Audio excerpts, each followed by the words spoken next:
और अब क्या करें, तो तुम विश्वकर्मा के द्वारा एक घोड़े का सर काट करके इसके धड़ में जोड़ देना, जिससे इनको पुनर्जीवन मिल जाएगा।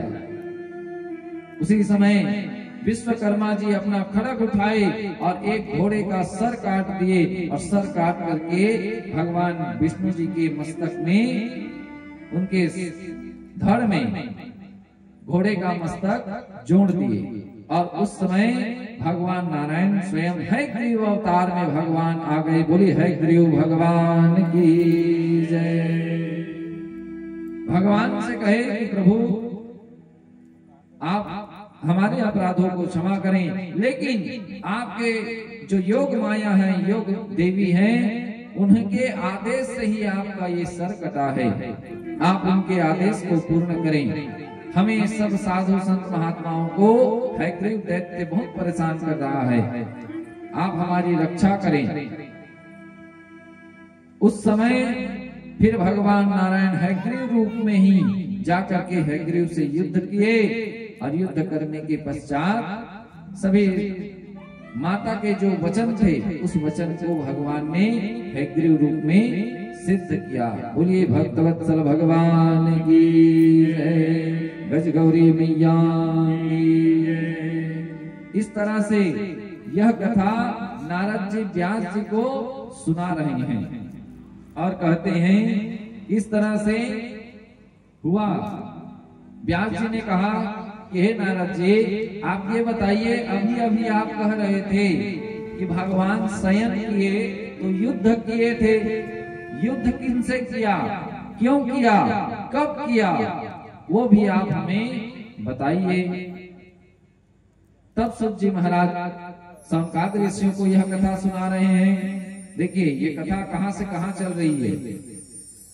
नैमिषारण्य के पुण्य भूमि में सुत जी महाराज सनकादिक ऋषियों को ये कथा सुना रहे हैं और साम्यप्रास सरस्वती नदी के किनारे व्यास जी महाराज नारद जी के मुख से सुन रहे हैं और यहाँ हमारे द्वारा आप सुन रहे हैं। ये कथा 3 जगह हो रही है और यही कथा कहते हुए सुत जी महाराज कहते हैं कि इस तरह से जब व्यास जी ने प्रश्न किया कि हे नारद जी, आप हमें यह बताइए कि ये हयग्रीव अवतार के बाद भगवान ये जो युद्ध किए, इसका फल क्या हुआ, और इसको हम और जानना चाहते हैं। आखिर भगवान के जो कान हैं, उस कान से मधु और कैटभ नाम के 2 दैत्य प्रकट हुए। आइए मन को पवित्र करते हुए भगवान नारायण का भी आश्रय लेना चाहिए। यज्ञांत में भगवान नारायण के मंगलमय दर्शन करते हुए और कहते हैं जिस तरह से भगवान नारायण सभी के कर्ता धर्ता है। भगवान संसार में 3 ही हैं, देवी के कृपा से 3 ही देवता हैं, ब्रह्मा विष्णु महेश। सत्व रज तम, सत रज तम, ये 3 हैं। तीनों के अधिष्ठात्री हैं, एक एक कार्य अलग अलग करते हैं। शक्ति एक ही है, एक तरफ शक्ति एक है तो उसमें भगवान नारायण के रूप में वही शक्ति पालन करती है संसार को, और एक रूप में वही शक्ति ब्रह्मा के रूप में सृष्टि करती है, और वही एक शक्ति माँ एक शक्ति के रूप में शंकर के रूप में संहार करती है। ऐसे माँ भगवती के ही 3 स्वरूप भगवान में हैं, और तीनों स्वरूप के बाद जो देवता हैं, इंद्र, कुबेर, बृहस्पति, ये सब इनका संचालन करते हैं। आइए ऐसे भगवान नारायण का भी हम आज मंगल आश्रय लें। बोलिए यज्ञ नारायण भगवान की जय।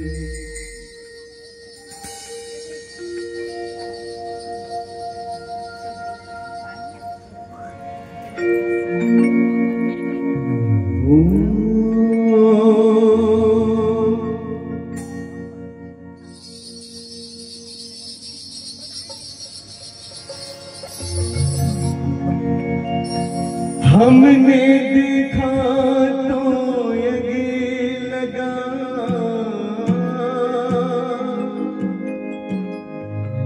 तेरे जग में भगवन दगागी दगा दगागी दगा। हमने देखा तो यही लगा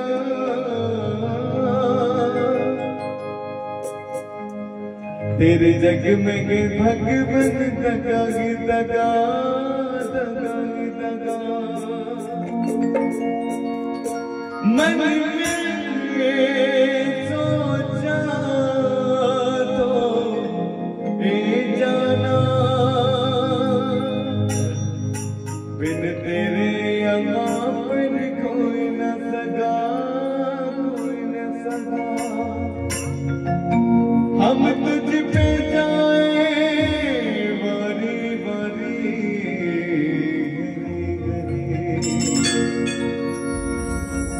जय जय नारायण नारायण घरे घरे स्वामी नारायण नारायण घरे घरे जय जय नारायण नारायण घरे स्वामी नारायण नारायण घरे तेरी लीला सबसे न्यारे न्यारे घरे तेरी महिमा तुझे न्यारे न्यारे घरे जय जय नारायण नारायण स्वामी नारायण नारायण घरे जय जय नारायण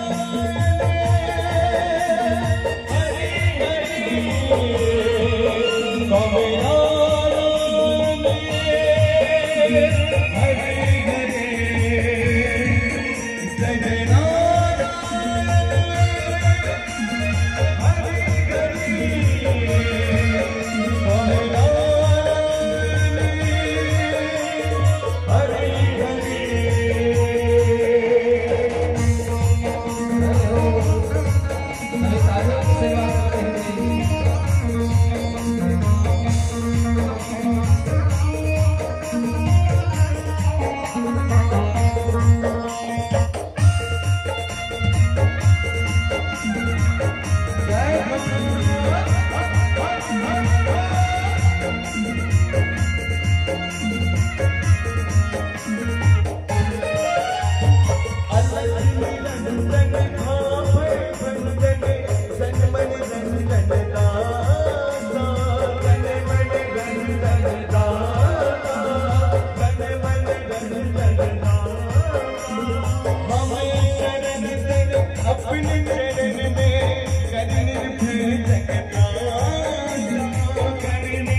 हरि ओम नमो नारायण हरि ओम नमो नारायण।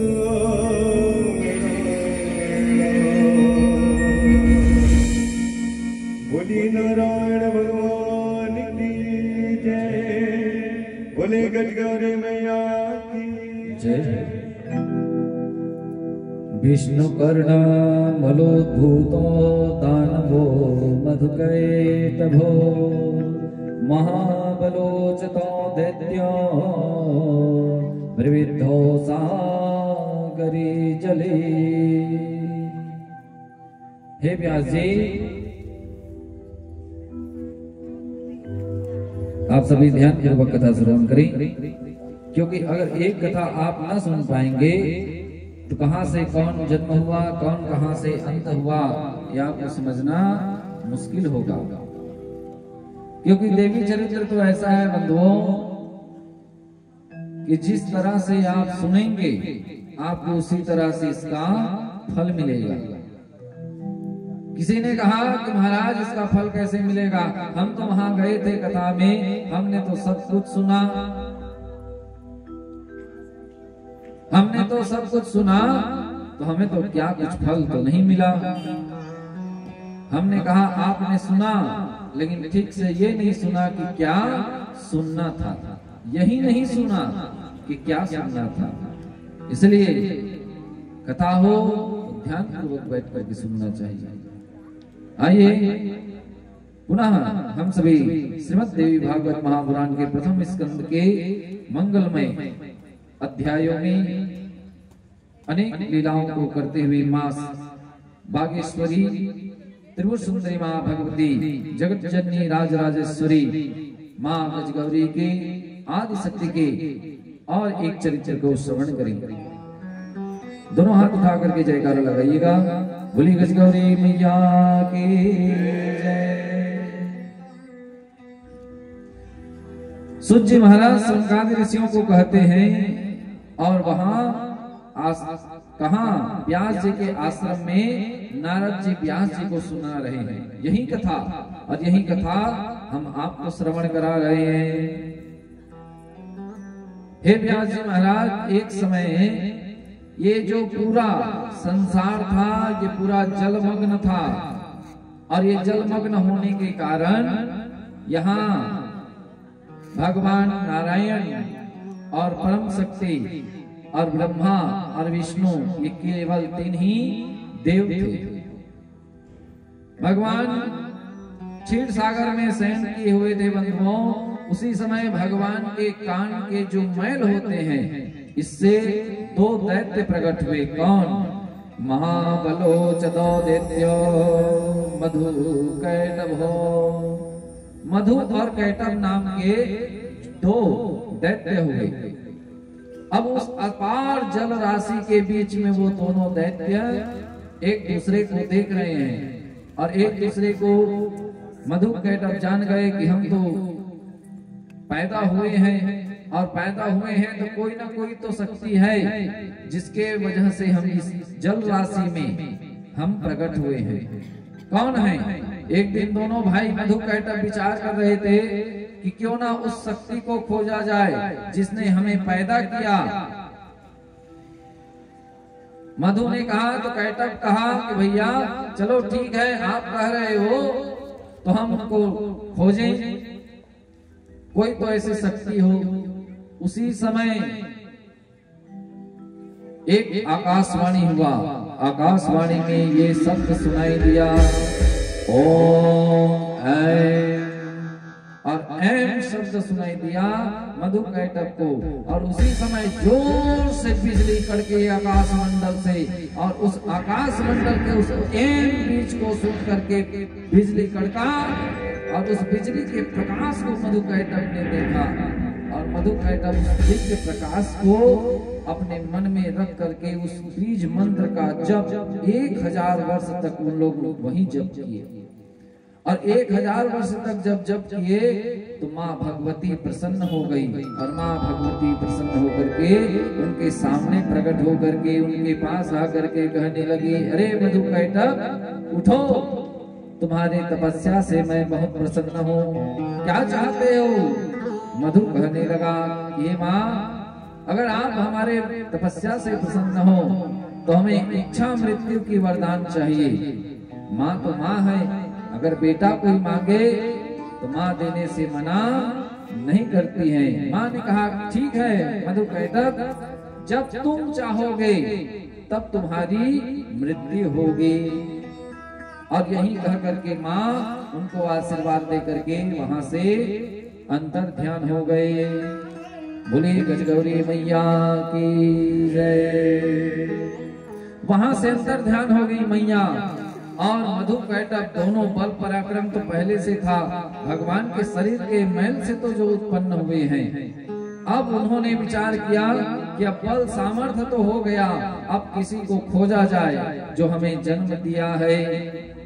अब दोनों भाई उस अपार जलराशि में भ्रमण कर रहे हैं और एक दिन ऐसा हुआ कि सामने कौन दिख गए? चतुर्मुख ब्रह्मा जी उनके सामने आ गए और ब्रह्मा जी को देख करके मधुकैटभ ने कहा, ओए ब्रह्मा, रुको, कहाँ जा रहे हो? तुम हमसे युद्ध करो, क्योंकि इस संसार में हमने देखा घूम रहे हैं तो आप ही एक दिखे हो। अगर आप दिखे हो तो हमसे युद्ध करो, और नहीं तो इस कमल के आसन में जो बैठे हो इसको छोड़ करके त्याग दो। क्यों? क्योंकि कायर व्यक्ति कभी इस आसन लेकर के नहीं बैठता है, और तुम हमें युद्ध करके बाहुबल से तुम हराओ। अब ब्रह्मा जी जैसे ही देखे मधुकैटभ दोनों विकराल शरीर लेकर के उनके सामने हैं, तब ब्रह्मा जी ने विचार किया, अगर मैं इनसे युद्ध करता हूँ तो मैं तो जीत नहीं सकता, तो क्या किया जाए? 4 नीतियां हैं, साम दाम दंड भेद। तो ब्रह्मा जी समझाने लगे कि भैया, मैं सृष्टि के कर्ता धर्ता हूँ, मैं तो युद्ध लड़ना नहीं आता। अगर तुम्हें युद्ध करने की अगर इच्छा है तो मैं नहीं लड़ सकता। ऐसे कह करके ब्रह्मा जी वहीं से अंतर ध्यान हो गए और भगवान नारायण का आश्रय लेकर के भगवान नारायण के पास पहुंच गए। और नारायण के पास जब पहुंचे ब्रह्मा जी, तो उस समय भगवान नारायण योग निद्रा में थे। योग निद्रा के द्वारा भगवान नारायण सोए हुए थे। उनके पास जाकर के स्तुति करने लगे, नारायण नारायण उत्तिष्ठति उत्तिष्ठति। हे नारायण, आप उठिए, मैं ब्रह्मदेव मैं आया हूँ। लेकिन उस समय योग निद्रा में थे। ब्रह्मा जी ने देखा कि ये तो प्रभु हमारे योग निद्रा में है। तब उस समय माँ भगवती योग निद्रा के ध्यान करी। या देवी सर्वभूतेषु योग निद्रा रूपेण संस्थिता, नमस्तस्यै नमस्तस्यै नमस्तस्यै नमो नमः। हे माँ, आप योग निद्रा के आश्रय में विष्णु जी हैं, इनके योग निद्रा से हट करके आप दूर हो जाएं। तो माँ भगवती भगवान के योग निद्रा से हटे और उस समय भगवान नारायण उठ गए और उठ करके देखते हैं कि ब्रह्मा जी, उनके चेहरे में डर है। डर को देख करके कहने लगे कि हे ब्रह्मा, यहाँ कैसे आए हो? और आपके आने से ऐसा लग रहा है कि आपके ऊपर क्या संकट है, संकट के मारे आप डर रहे हैं, ऐसा क्या हुआ? तब ब्रह्मा जी ने कहा कि हे प्रभु, मेरे पीछे 2 व्यक्ति लगे हैं। कौन? मधु और कैटभ। और दोनों क्या चाहते हैं प्रभु? मेरे से युद्ध करना चाहते हैं, और युद्ध ना करूं तो मुझे सिंहासन छोड़ करके जाने को कहते हैं। भगवान को आया क्रोध, आंख बड़ा बड़ा करके भगवान कहने लगे, अरे ऐसा कौन दुष्ट आ गया है इस सृष्टि में जो आपको युद्ध के लिए कहता है? अगर वो सामने आए तो मैं अब आपके तरफ से युद्ध करूंगा और उन्हें परास्त करके आपको निर्भय कर दूंगा, डर मुक्त कर दूंगा। जब भगवान नारायण के वचन को सुन करके ब्रह्मा जी मन में शांति हुई और कहते हैं उसी समय ब्रह्मा जी के वहां से अंतर ध्यान हुए तो वहां से पीछा करते करते ब्रह्मा जी के वही मधु कैटभ पहुंच गए और देखते हैं वहां ब्रह्मा है और शेष शयन में भगवान नारायण वहां शेष शैया में शयन कर रहे हैं। बंधुओं, उनको देख करके मधु कैटभ कहने लगा, अरे चतुर्मुख ब्रह्मा, तू हमसे डर करके कहां तक भागेगा? आज तो तुम्हें हम छोड़ेंगे नहीं और तुम तो आज तुम्हें मृत्यु प्राप्त होगी। अब वो सब भगवान सुने तो कहने लगे, अरे मधु कैटभ, तुम अपने बल का अभिमान करते हो, मैं तुमसे युद्ध करूंगा और मैं तुमसे युद्ध में परास्त कर दूंगा। भगवान के वाणी को सुने मधु कैटभ कहने लगे, अरे हम तो इस ब्रह्मा को मारेंगे, 4 मुख वाला जो ब्रह्मा, इसको मारेंगे और अगर तुम युद्ध करना चाहते हो तो तुम भी चतुर्भुज हो, हम तुम्हें भी मार करके इसे मारेंगे और अगर तुम्हें युद्ध करने की इच्छा है तो आओ हमारे साथ युद्ध करो। जैसे ही महाराज सुने भगवान नारायण उठ गए अपने आसन से और उसी समय मधु ने कहा कि आओ मेरे साथ युद्ध करो। मधु इधर से भिड़ा और भगवान उस समय भगवान नारायण और मधु कैटभ तीनों के बीच युद्ध होने लगा। मल्ल युद्ध, बाहुबल से युद्ध होने लगा और युद्ध करते करते महाराज ऐसी स्थिति हुआ कि एक बार मधु जाता, मधु भगवान से युद्ध करता, मधु अपना एक मुष्टिका प्रहार करता, इधर से भगवान एक मुष्टिका प्रहार करते। इस तरह से मधु लड़ता, मधु थक जाता तो इधर कैटभ जाता, कैटभ खड़े करके ललकार करके कहता, अरे विष्णु, अब मैं आ रहा हूँ, अब मुझसे लड़। इस तरह से महाराज लड़ते लड़ते लड़ते गए।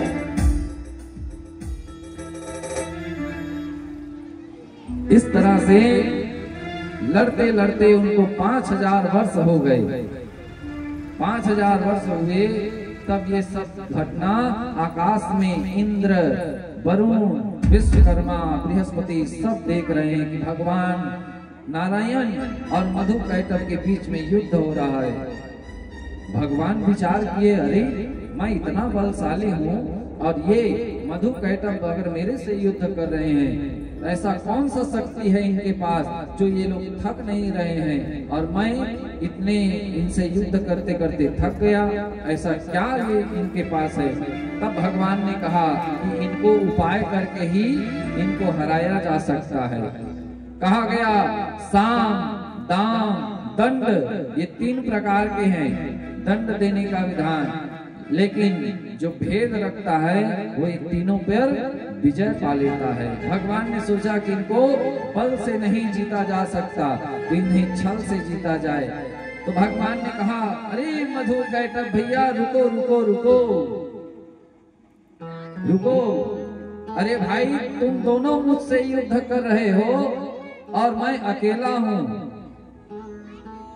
मुझे भी कुछ विश्राम करने का मौका दो। क्यों?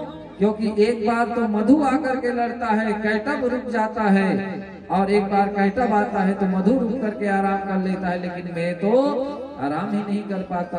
और महाराज उसी समय मधु कैटभ भगवान के वीरता को देख करके प्रसन्न होकर के कहने लगे, अरे विष्णु, हम तुम्हारे बाहुबल से प्रसन्न हैं, तुम जाओ कुछ देर आराम कर लो।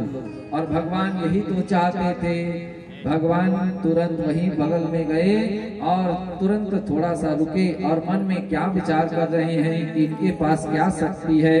भगवान ने आंख बंद करके उस जगदम्बा पीताम्बरा देवी का ध्यान किया। तो ध्यान करके देखते हैं कि मधु कैटभ को स्वयं शक्ति ने वरदान दिया है क्या कि उनकी इच्छा मृत्यु होगी। अब इच्छा मृत्यु के वरदान को जान करके भगवान ने भी, नारायण ने स्तुति किए, या देवी सर्वभूतेषु बुद्धि रूपेण संस्थिता, नमस्तस्यै नमस्तस्यै नमस्तस्यै नमो नमः। देवी मैया का दोनों हाथ जोड़ करके नारायण की स्तुति किए और नारायण भगवान की स्तुति करने से माँ जगदम्बा उनके प्रत्यक्ष प्रकट होकर के दर्शन दिए। कहे कि विष्णु ये दोनों मधु कैटभ मेरे ही उपासना करके इनको वरदान दी हूँ, अगर इनको हराना है तो एक ही उपाय है।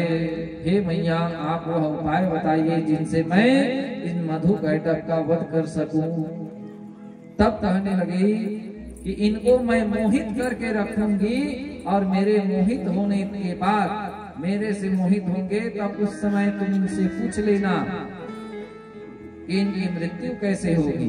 और बंधुओं इस तरह से योग माया ने भगवान नारायण को कहा और भगवान नारायण फिर अपने ताकत को लेकर के आए मधु कैटभ के पास और कहे कि हे मधु कैटभ अब आओ तुम दोनों फिर से मुझसे लड़ो। अब जैसे ही मधु कैटभ तैयार हो गए इधर से लड़ने के लिए भगवान के पास, तो लड़ने के लिए जब तैयार हुए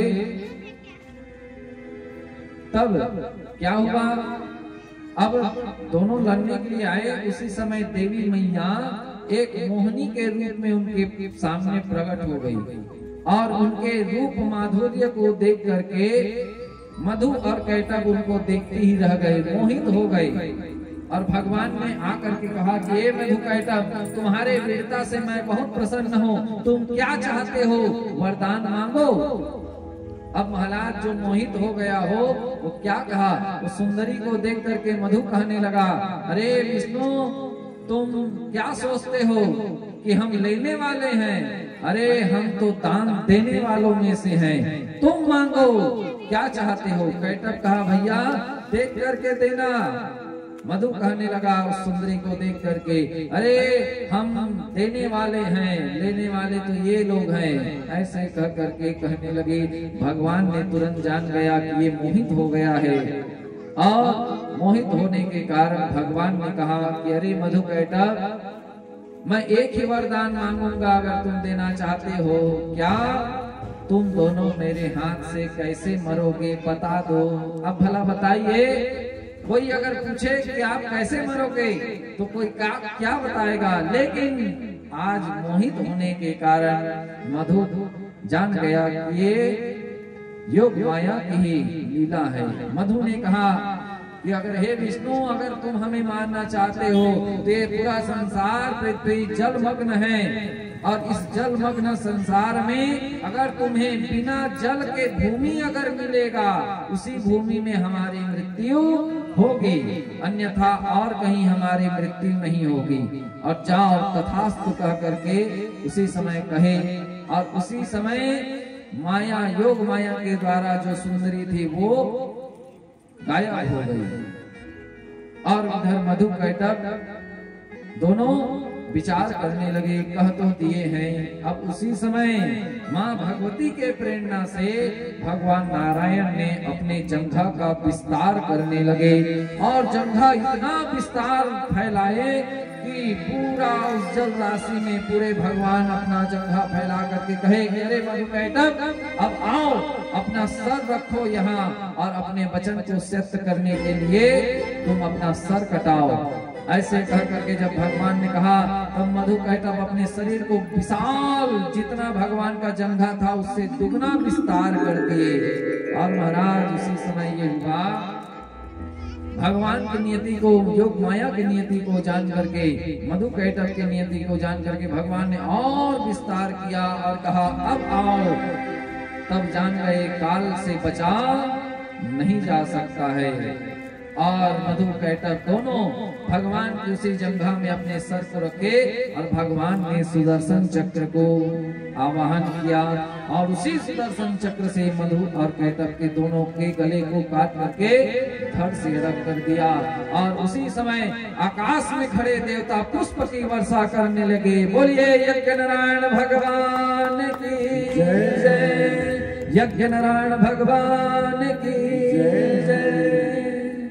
इस तरह से देवता भी प्रसन्न हुए मधु कैटभ के वध को देख करके। और भगवान उसी दिन से इस पृथ्वी का नाम मेदिनी भी पड़ा है। इस पृथ्वी को कितने नाम कहते हैं? वसुंधरा, पृथु, पृथ्वी, भूमि, भिया, धरती है उसी समय से। और कोई भी यही मधुकैटभ के वध के बाद जब भी पूजा पाठ होता है, भगवान सत्यनारायण का हो चाहे कोई भी पूजा पाठ इस भूमि में होता है, तो सबसे पहले उस जगह को गोबर के पानी से लिपा जाता है। क्यों? क्योंकि जब भगवान ने वध किया तो उनका विशाल जो शरीर था वो टुकड़े टुकड़े में कट करके वो पृथ्वी पर गिरा था, इसीलिए गोबर के पानी से शुद्ध किया जाता है। तब फिर पूजन के लिए वो भूमि भवन शुद्ध होती है। इस तरह से भगवान नारायण ने मधुकैटभ का उद्धार किया। बोलिए भक्तवत्सल भगवान की जय, यज्ञ नारायण भगवान की जय। कहा गया है बंधुओं, देवी के चरित्र तो अनेक हैं।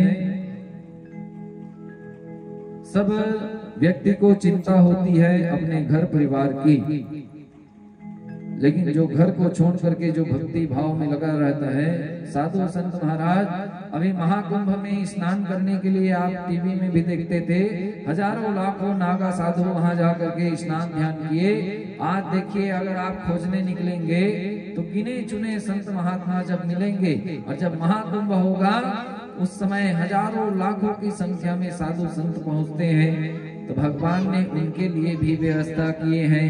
वो तो किसी के घर में नहीं रहते, ना अपने शरीर में एक कौपिन के अलावा उनके पास न तो धन है न तो जन है, फिर भी आनंद के साथ जंगल में रह लेते हैं। आप तो कम से कम यहाँ जसपुर में रहते हैं। हाँ, साधु कौन कौन बनना चाहते हैं हमारे साथ साथ? हाँ? अच्छा, शराबी कौन कौन बनना चाहते हैं? इसे बोल दिया तो कल ले फिर कही कि महाराज इसने नहीं कहना रे, लेकिन कहना पड़ जाते हैं। किसे? गणेश भैया,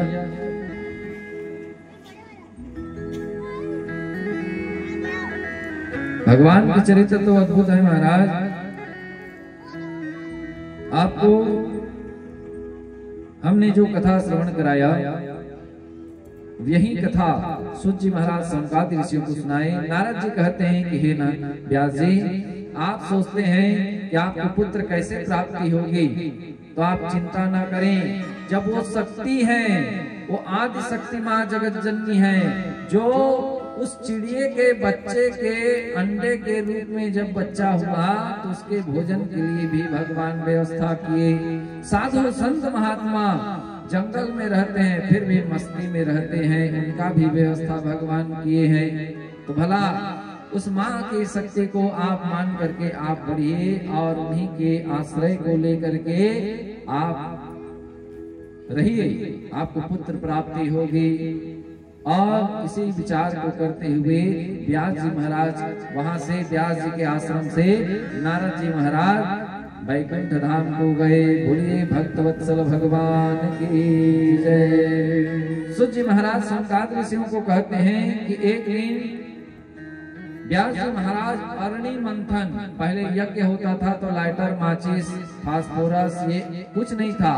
पहले आम और खैर की लकड़ी को घिस करके उससे अग्नि प्रज्वलित करते थे, गृह कार्य रसोई के लिए भी। तो एक दिन यज्ञ करने के लिए व्यास जी के मन में हुआ कि मैं भी यज्ञ के लिए अग्नि प्रकट करूं, और उस अरणि को लेकर के मत रहे थे। और उस अरणि को मत रहे थे, उसी समय एक घृताची नाम की अप्सरा उसी आश्रम के ऊपर में आकर के रुक गई। अब उस आश्रम में रुकी तो नारायण व्यास जी महाराज उनको देख करके मोहित हो गए। मोहित हो गए, अरे ये घृताची अप्सरा जो है, अगर मुझे पत्नी के रूप में प्राप्त हो जाए तो मैं भी अपने पुत्र संतान प्राप्त कर सकता हूँ। इस तरह से उनके ऊपर काम भाव आ गया, और कहते हैं कि काम वेग को रोक ना सके। और उसी समय वो मन में विचार किए, अरे अगर ये अप्सरा जो है, अगर ये अप्सरा पूर्व के समय उर्वशी की तरह अगर ये भाग जाएगी, उर्वशी की तरह ये चली जाएगी, तो मेरे 100 वर्ष की जो तपस्या मैंने करी उसका क्या फल मिलेगा, और मुझे ये छोड़ करके जाएगी तो मुझे फिर विरह भोगना पड़ेगा, तो मैं क्या करूं। और इस तरह से व्यास जी महाराज मन में विचार कर रहे हैं। उनको स्मरण आया, कल की आप कथा सुने थे, सुद्युम्न जी महाराज, चंद्रमा और तारा। इस कथा के अंतर्गत व्यास जी महाराज सोचते हुए कहते हैं, एक समय की बात है, देवगुरु बृहस्पति जो थे, इनकी पत्नी थी तारा देवी। तारा देवी चंद्रमा के आसक्त हो गई और उनके घर में रहने लगी। कहते हैं भक्तों कि उस समय तारा देवी चंद्रमा से प्रेम कर ली और उनका गंधर्व विवाह हो गया। देवगुरु बृहस्पति ने आकर के बहुत समझाया, अपने सेवकों से कहा कि मेरी पत्नी मुझे वापस दे दो, लेकिन चंद्रमा मना कर दिया। उस समय भी एक देवासुर संग्राम हुआ था, जिसमें शुक्राचार्य चंद्रमा के पक्ष से लड़े थे और देवगुरु बृहस्पति के तरफ से इंद्र और भगवान शंकर ने युद्ध किया था। उस समय ब्रह्मा जी ने आकर के बीच में रोका और समझाया कि देवताओं, आपस में इस तरह से युद्ध मत करो, ये शुक्राचार्य है ना, ये तुम दोनों को लड़ा करके मानेगा, इसलिए आपस में मत लड़ो। और बृहस्पति को तारा को सौंप दिए और उसी तारा से एक पुत्र का जन्म हुआ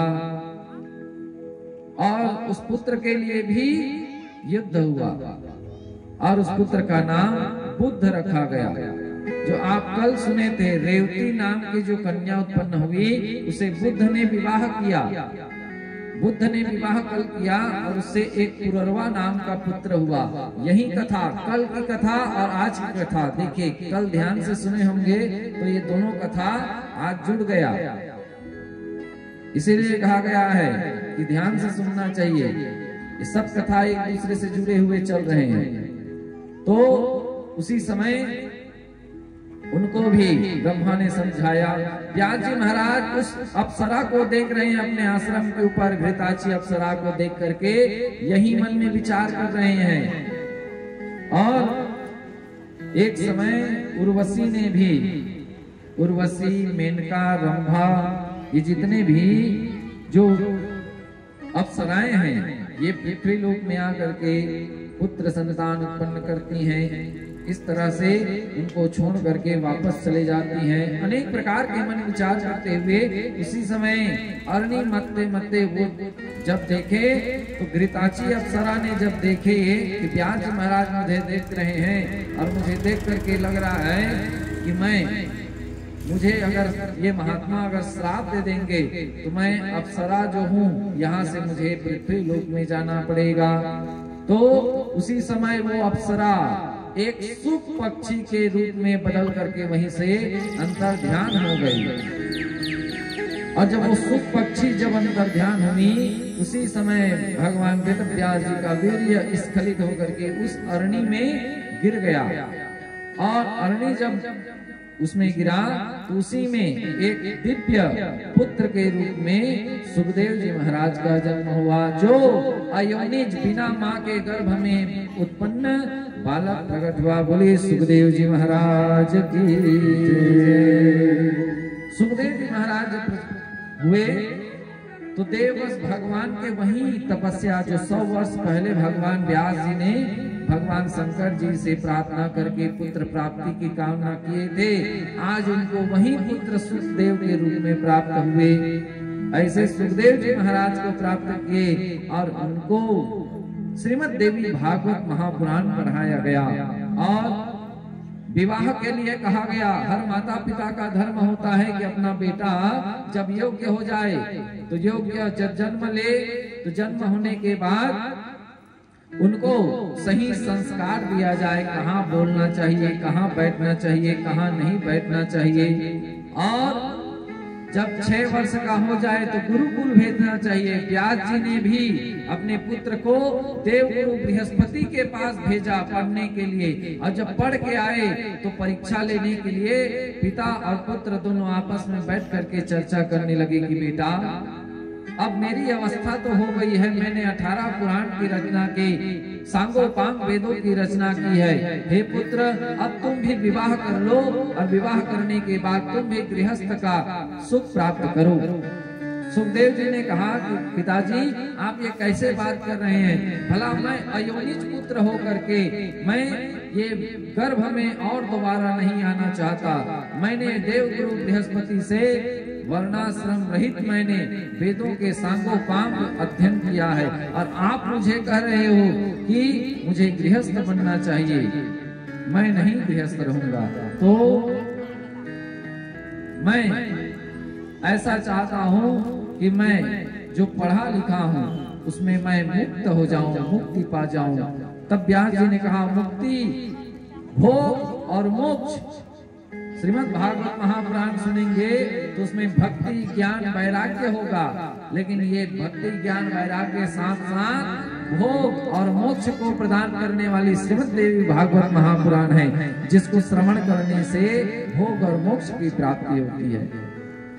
पिता जान गए कि मेरा पुत्र ये मुझे जो समझ रहा है वो मेरे से इसको प्रश्न का उत्तर नहीं मिलेगा, तो क्या इसे जनक जी के पास भेजा जाए। जनक जी महाराज के बारे में बताए कि कहे बेटा, अभी संसार में केवल जनक महाराज हैं जो अपने गृहस्थ में रह करके भी उस परम तत्व शक्ति की परात्पर की वो कृपा प्राप्त करी है।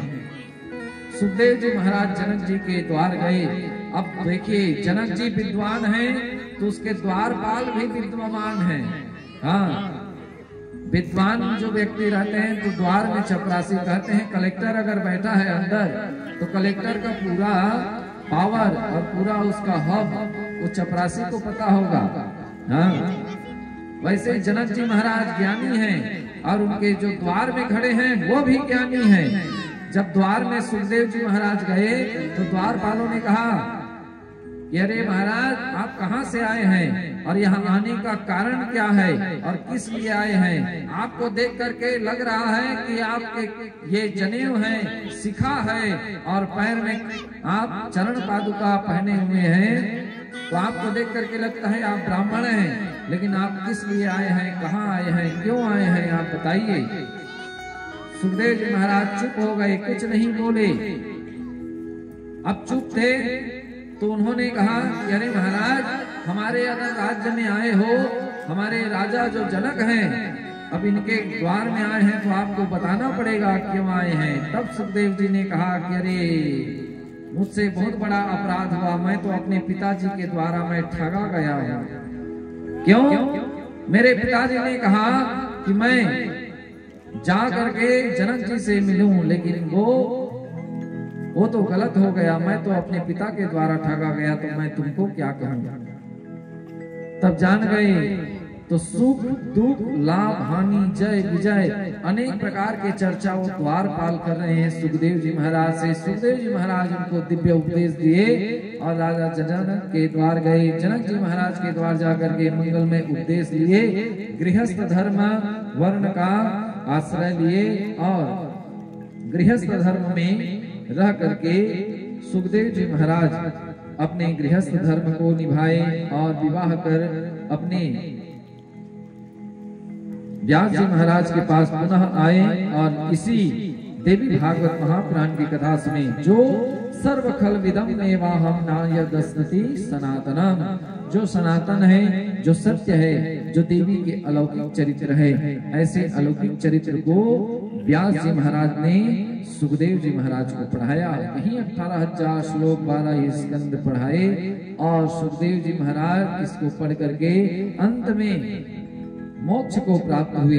सुमेरु पर्वत में जाकर के सुखदेव जी महाराज, यही सुखदेव जी महाराज जो है श्रीमद् भागवत पढ़ करके राजा परीक्षित को कथा सुनाए थे और इन्हीं के पिता जो व्यास जी है ये परीक्षित के पुत्र जन्मजय को श्रीमद् देवी भागवत महापुराण सुनाए। यही सुखदेव जी महाराज फिर 2 भाग में विभक्त होकर के दिव्य प्रकाश के रूप में भगवान देवी जी के परम धाम को प्राप्त हुए। बोलिए सुखदेव जी महाराज की भक्त वत्सल भगवान की। कहते हैं कि जीवन में सत्संग करना चाहिए और सत्संग कैसे होनी चाहिए। सत और संग। सत माने का होते गए गणेश भैया? सत माने सच की झूठ, सच बोला कथे सत। और संग माने तो सैमसंग वीवो है तो रह जाना था मैं। सैमसंग ये भी है।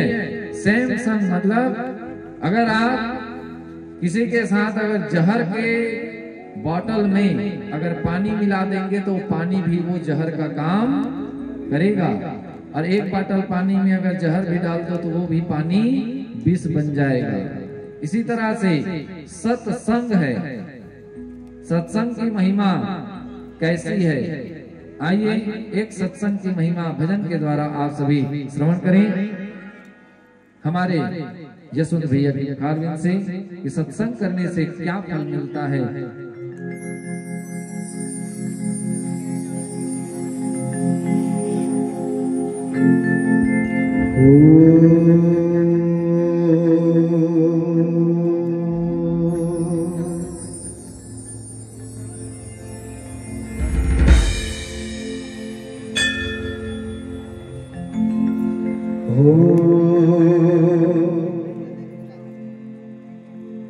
श्याम प्यारे से मिला संबंध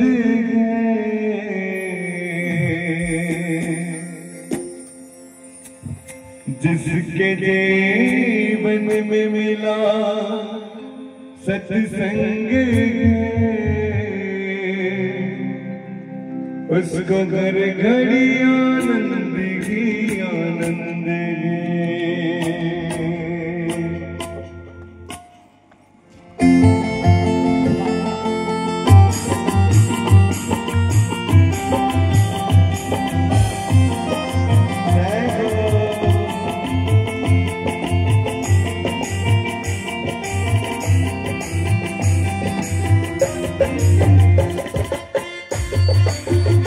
सेवा करते हुए जय हो।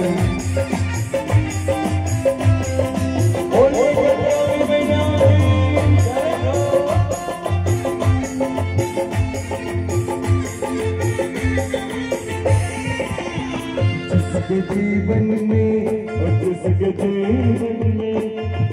जीवन में मिला सत्संग, जिसके जीवन में मिला सत्संग उसको घर घड़ी आनंद ही आनंद है। जिसके जीवन में मिला सत्संग, जिसके जीवन में मिला सत्संग उसको घर घड़ी आनंद ही आनंद है। उसको घर घड़ी आनंद ही आनंद है। जिसके जीवन में और जिसके जीवन में, जिसके जीवन में मिला सत्संग, जिसके जीवन में मिला सत्संग उसको घर घड़ी आनंद ही आनंद है।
उसको घर घड़ी आनंद ही आनंद है। उसको कर उसको कर गए आनंद के आनंद के, उसके जीवन में मिला सत्संग के, उसके जीवन में मिला सत्संग के, उसको कर गए आनंद के आनंद के, उसको कर गए आनंद के आनंद के।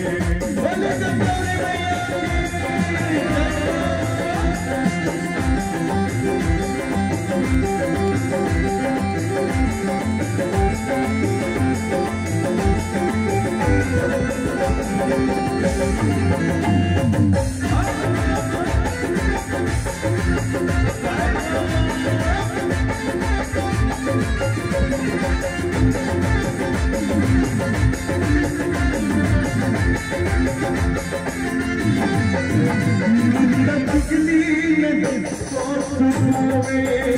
पूरी संगत की जगत न भूवे,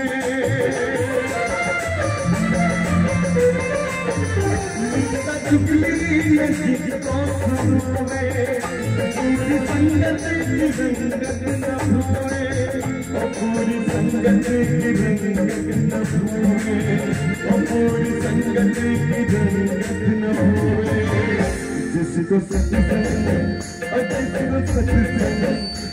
जिसको सत्संग हरदम पसंद है, जिसको सत्संग हरदम पसंद है, उसको घर घर आनंद के आनंद है, उसको घर घर आनंद के आनंद है, जिसके जीवन में मिला सत्संग है, जिसके जीवन में मिला सत्संग है, उसको घर घर आनंद के आनंद है, उसको घर घर आनंद के आनंद है।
जिसके हृदय में बाल मुकुंद है, जिसके हृदय में बाल मुकुंद है, उसको घर घर आनंद की आनंद के, उसको घर घर आनंद की आनंद के, जिसके जीवन में मिला सत्संग के, जिसके जीवन में मिला सत्संग के, उसको घर घर आनंद की आनंद के, उसको घर घर आनंद की आनंद के। एक बार सभी अपना हाथ उठाकर ताली बजाएं। बोलिए गंगौरी मैया की। जिसके जीवन में मिला सत्संग के, जिसके जीवन में मिला सत्संग के, उसको घर घर आनंद की आनंद के, उसको घर घर आनंद की आनंद के, जिसके जीवन में मिला सत्संग के, जिसके जीवन में मिला सत्संग के, उसको घर घर आनंद की आनंद के, उसको घर घर आनंद की आनंद के, उसको घर घर आनंद की आनंद के, उसको घर घर आनंद की आनंद के, उसको घर घर आनंद की आनंद के, उसको घर घर आनंद की आनंद के। और जिसके जीवन में मिला सत्संग उसको घर घर आनंद ही आनंद है। बोले गंगौरी मैया की जय, बोले व्यासदेव महाराज की जय। सुत के गाँव भर गा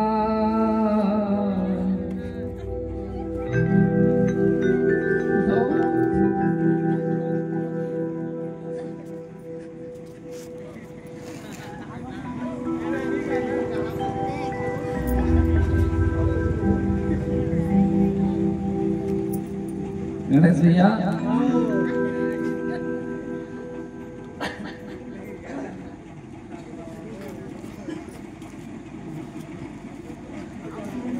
आगे लोग कहे लाहीगा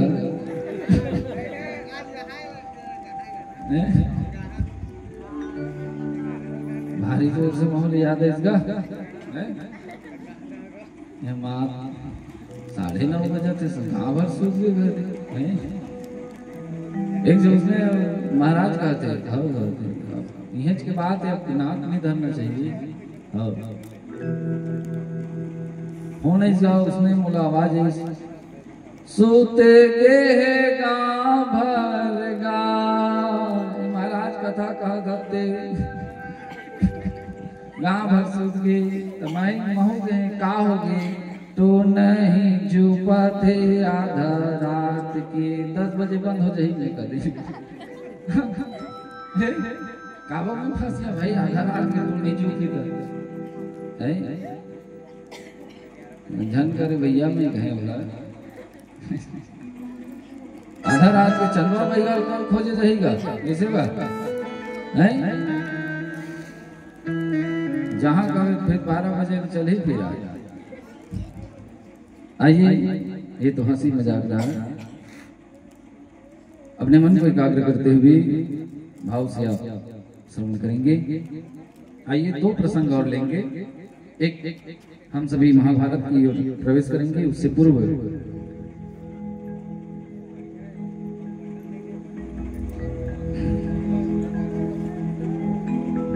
बोली गजगौरी मैया की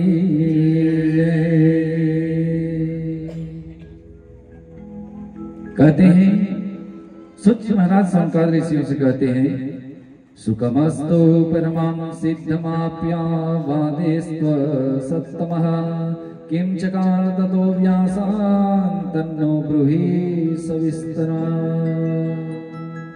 व्यास उवाच शिष्या व्यासस्य ये अप्यास्यन् वेदाभ्यासपरायणः आज्ञामादाय ते सर्वे गतः पूर्व्यां महीतले। सूज्य महाराज से संकाद ऋषियों ने प्रश्न किया कि महात्मा आपने कहा अब ये कथा व्यास जी महाराज जो अपने पुत्र की गति को देखे कि पुत्र सुमेरु पर्वत में गए और दिव्य अलौकिक प्रकाश होकर के वहां से अंतर ध्यान हो गए और उस समय हाँ बेटा हाँ बेटा हाँ बेटा कह करके जाने लगे। तब भगवान शंकर ने उनको रोक करके उनको कहा कि व्यास जी आपके पुत्र परम सिद्धि को प्राप्त कर चुके हैं, अब उनके लिए आप चिंता न करें। सूज्य महाराज ने कहा कि उसके बाद पुत्र के जाने के बाद व्यास जी महाराज ने अपने प्रिय शिष्यों को जो अस्ति देवल वैशंपायन जयमनी सुमंत और स्वयं मुझे व्यास जी ने 18 पुराण के साथ साथ श्रीमद् देवी भागवत महापुराण का श्रवण कराया। फिर व्यास जी महाराज मन में असंतोष हुआ और उसी समय उनकी जो माता थी सत्यवती, इस सत्यवती की कथा आप आगे सुनते जाएंगे ये कौन है और ये सत्यवती के पुत्र व्यास जी महाराज कैसे बने और व्यास जी महाराज की उत्पत्ति कैसे हुई, आप आगे की कथा में श्रवण करेंगे। कहते हैं कि उस समय व्यास जी महाराज को अपनी माता की याद आई कि मेरी माँ सत्यवती है, आज उनसे मैं मिलूं। और उसी संयोगवश क्या हुआ कि उनके माँ से कहे थे कि हे माँ आप मुझे जब भी याद करेंगे तो मैं आपके सामने तुरंत पहुंच जाऊंगा। माँ के बुलाने पर पुत्र आ जाए, यही भाव है माताओं का पुत्र का होना चाहिए।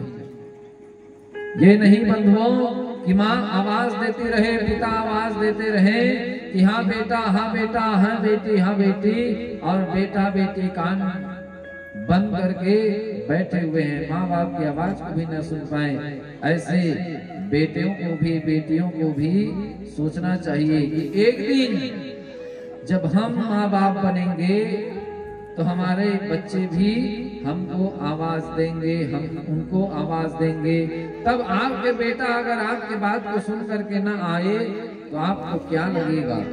कथा हमको सिखाती है बंधुओं, कथा से हमको क्या सीख मिलती है कि हमें आज्ञा का पालन करना चाहिए। क्यों? क्योंकि एक दिन हमारे ऊपर वो आएगा।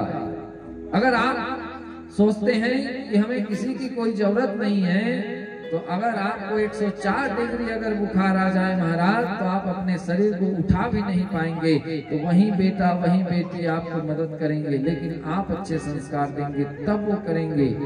और आप जब कहना मानेंगे अपने माता पिता का, तो आपके भी पुत्र आपके कहना मानेंगे।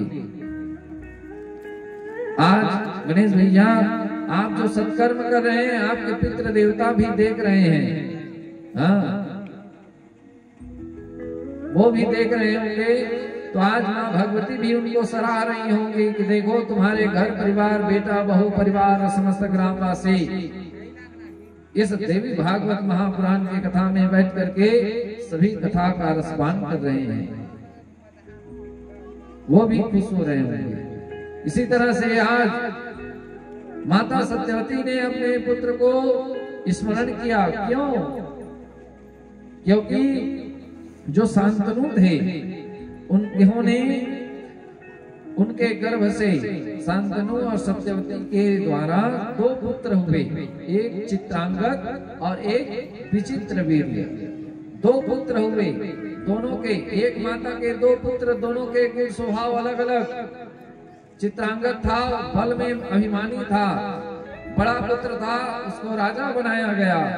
राजा बनते ही पहला आदेश दिया, राज्य संचालन किया। एक दिन चित्रांगद वन गया, वन में आखेट करने के लिए, यज्ञ में पशुओं की बलि देने के लिए। उसी समय एक और चित्रांगद नाम के जो गंधर्व है वो उसी वन में रहता था। दोनों आपस में युद्ध हुए और युद्ध में चित्रांगद मारा गया। जब माता सत्यवती को पता चला कि मेरा बड़ा पुत्र अब नहीं है, तो माता सत्यवती ने विचार किया। उस समय शांतनु के जो ज्येष्ठ पुत्र हैं, कौन है?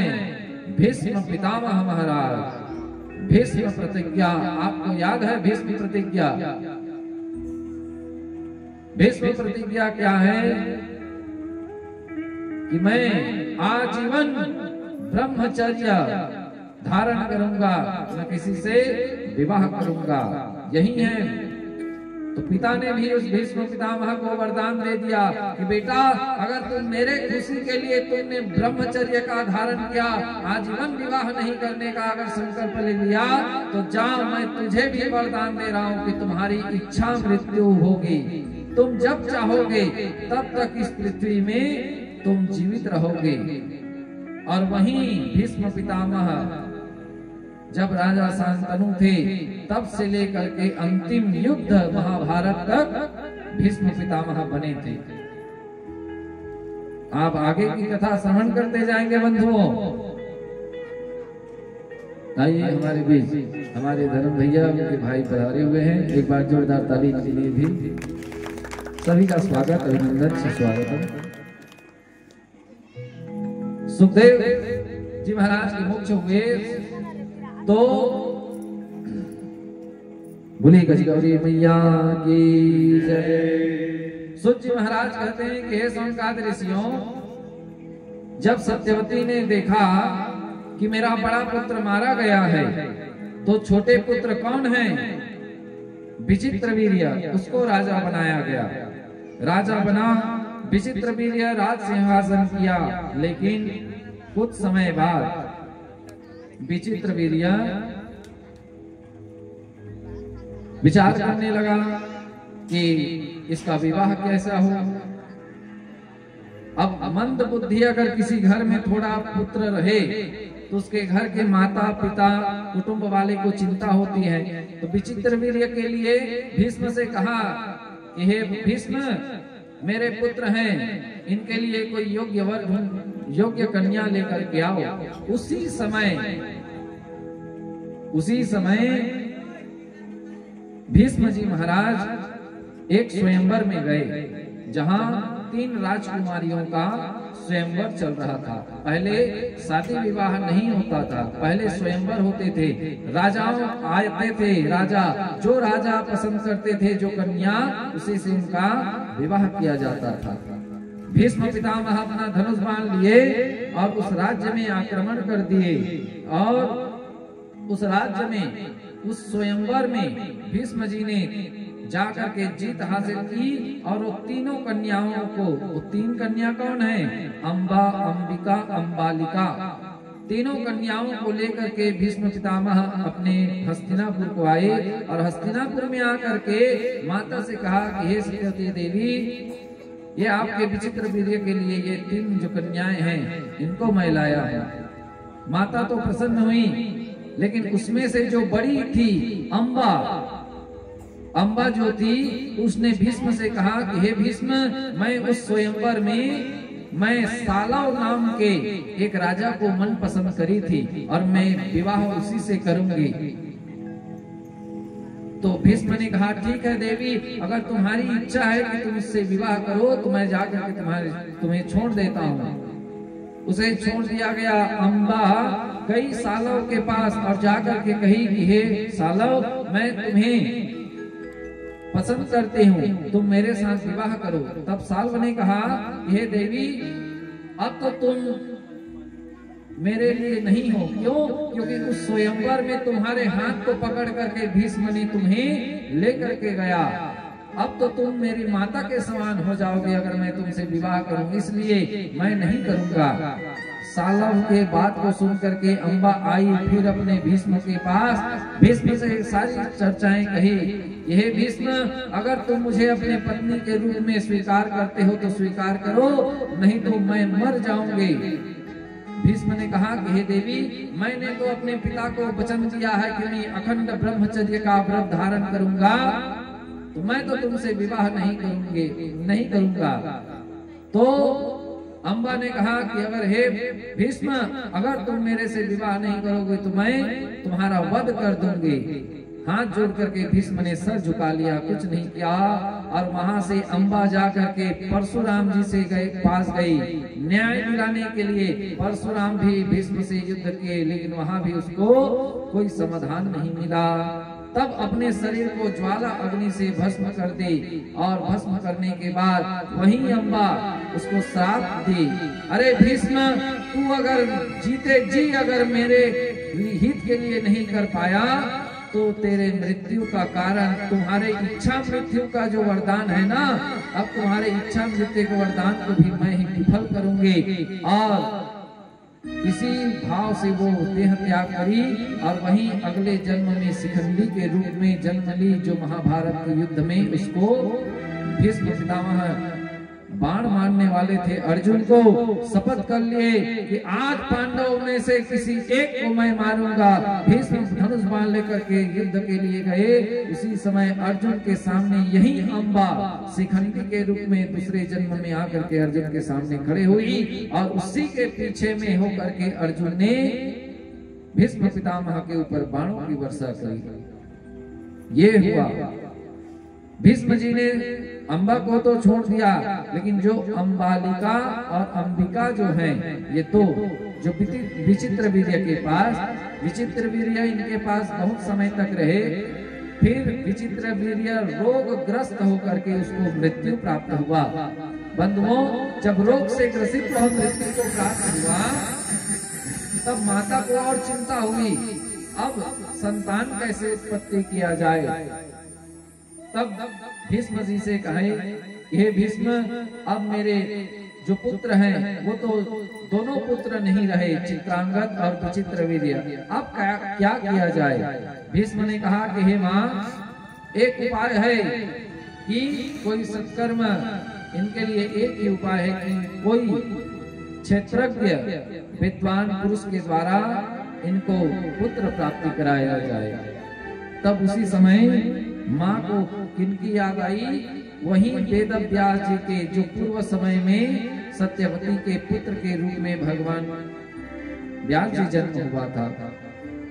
अपने पुत्र का स्मरण की, हे व्यास तुम कहीं भी हो मेरे पास आओ।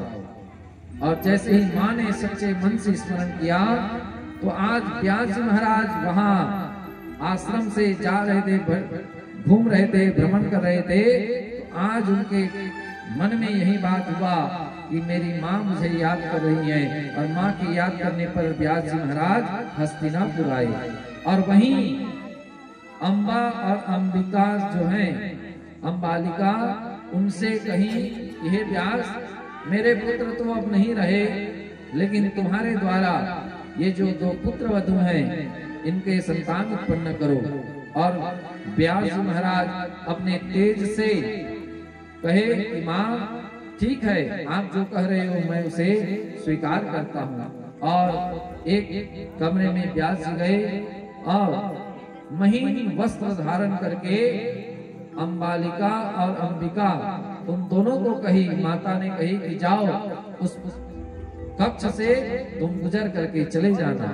और व्यास जी महाराज वहीं पे ध्यान केंद्रित में बैठे थे। जैसे ही अंबिका वहां पहुंची तो देखती हैं कि एकदम डर के मारे कांप रही थी और आंख बंद कर दी। क्यों? क्योंकि व्यास जी का स्वरूप एकदम श्याम वर्ण था, प्रलम्ब बाहु। उनको देख करके आंख बंद कर दी और आंख बंद करके उस कक्ष से गुजरी। भगवान वेद व्यास जी ने अपने नेत्र से दिव्य दृष्टि से देखे तो गर्भ धारण करी। और ऋतु काल के बाद जब गर्भ धारण करी तो महाराज उसका जो पुत्र हुआ वो जन्म से अंधा हुआ। और वहीं पुत्र बलशाली तो था लेकिन अंधा हुआ। माँ ने कहा कि पुत्र, ये पुत्र तो हुआ लेकिन अंधा होने के कारण राज्य कैसे कर सकता है, तो क्या किया जाए? तो दूसरी जो थी अंबालिका उसको भेजे। वो भी गई उनके द्वारा। वो डर के मारे कांप गई, शरीर पसीने से लथपथ हो गया और उसको भी गर्भ धारण हुए। गर्भ धारण करी तो वो पांडु जी महाराज हुए, जो पीलिया से ग्रसित जन्म हुए। जन्म से पीलिया रोग से वो ग्रसित थे। और माता ने जब देखा, सत्यवती ने, कि मेरे दो पुत्र तो हुए लेकिन दोनों के दोनों कोई योग्य नहीं हुए। एक बलशाली है लेकिन बलशाली होने के साथ साथ वो अंधा भी है, और एक जो देख सकता है लेकिन उसके पास बल नहीं है, रोग से वो ग्रसित है। क्या किया जाए? तब माँ सत्यवती ने कहा कि बेटा रुको। और उसी समय दोनों को कहे कि तुम इस बार फिर जाओ और उस कक्ष से तुम व्यास जी महाराज की दृष्टि से निकलना। लेकिन इस बार अंबिका अंबालिका दोनों कहे कि हे बहन, हम दोनों इस बार नहीं जाएंगे। तो एक दासी थी उनकी, उन दासी को जा करके भेज दिया गया। वो दासी निर्विघ्न होकर के गई और उनको दिव्य दृष्टि से जब देखे तो सुखदेव जी महाराज, सूत जी महाराज कहते हैं कि हे सनकादिक ऋषियों, उसी दासी के गर्भ से धर्मात्मा यमराज के अंश के अवतार में विदुर जी महाराज का प्राकट्य हुआ। बोलिए भक्तवत्सल भगवान की जय। ये सब देवी कृपा से व्यास जी को प्राप्त हुआ। और इस तरह से यह प्रथम स्कंद की कथा इसी चरित्र के साथ विश्राम होती है। और आज की मंगल कथा यही विश्राम करें और चले कैसे थोड़ा चिल्ला ना थोड़ा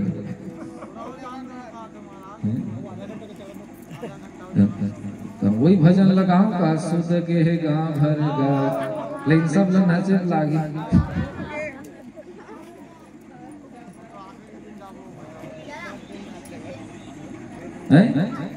आइए मंगल भाव से माँ गजगौरी के आश्रय लेते हुए हम मंगल कथा और श्रवण करेंगे। अगर कथा वक्ता को अगर सुनने वाले श्रोता मिल जाए तो कथा कहने का आनंद ही अच्छा लगता है। हम तो सत्यनारायण कथा में भी 5 घंटे लगा देते हैं, ये तो भागवत देवी भागवत है। हाँ? रात भर अगर कहें गणेश भैया, हाँ रात भर हम सुना दें। क्यों? क्योंकि यहाँ ना तो कसा लागे ना फिक्टोरी, गर्मी लगता तो हम कहते कि कूलर व्यवस्था करें। क्या मजा के भगवान परमात्मा यहाँ व्यवस्था किए हैं। बोले गजगौरी मैया की। आइए उस पावन प्रसंग, आज के अंतिम प्रसंग की ओर हम प्रवेश करें। द्वितीय स्कंद की कथा। हम आपको बीच बीच में स्कंद की कथा जब विश्राम होती है, जब प्रारंभ होती है अगले स्कंद की कथा, तो हम आपको इसलिए चेतावनी देते हैं, इसलिए बताते हैं क्योंकि आपको भी पता चले कि 12 स्कंद हैं, 18,000 श्लोक हैं। श्लोक को तो हम पूरा पढ़ नहीं पाएंगे, मुख्य जो श्लोक हैं उसी को आश्रय लेकर के हम चलते हैं। कथा हम चाहते हैं कि सब कथा आपको कही जाए और यहाँ तक की कथा कहते हैं ताकि आप समझ सकें। और ये चैन की कड़ी है। भागवत कहना बहुत आसान है, रामायण कहना और बहुत आसान है, क्योंकि वो सुनी हुई बातें और कही हुई देखी हुई हैं। लेकिन एक बात बताएं, यहाँ कौन कौन है जो महाभारत सीरियल देखे हुए हैं? जो टीवी में आता था उसमें एक कहते थे ना, मैं समय हूं अब आप देख रहे हैं। सुने हैं? ये आवाज सबको प्रिय है। तो यही हुआ। आइए मंगलमय प्रसंग में प्रवेश करें। बोलिए यज्ञ नारायण भगवान की। अथ ओम ऐं ह्रीं क्लीं चामुण्डायै विच्चे। श्रीमद्देवी भागवत महापुराण द्वितीय स्कंध अथ प्रथमो अध्यायः।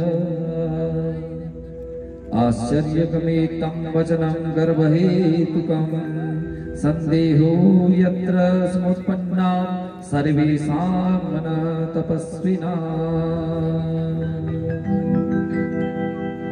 कहते हैं कि यही जो धृतराष्ट्र हुए और पांडु जी हुए, इन्हीं के धृतराष्ट्र के 100 पुत्र हुए जो कौरव कहलाए।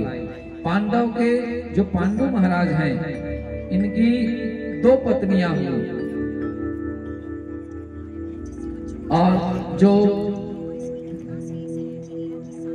पांडु महाराज जी के 2 पत्नियां, तो उनसे पांडव जी हुए। पांडव में नकुल, सहदेव, युधिष्ठिर, भीम, नकुल, सहदेव, अर्जुन, ये हुए 5 पांडव। और 100 कौरव में दुशासन, दुर्योधन, जो दुर्योधन सबसे बड़े थे।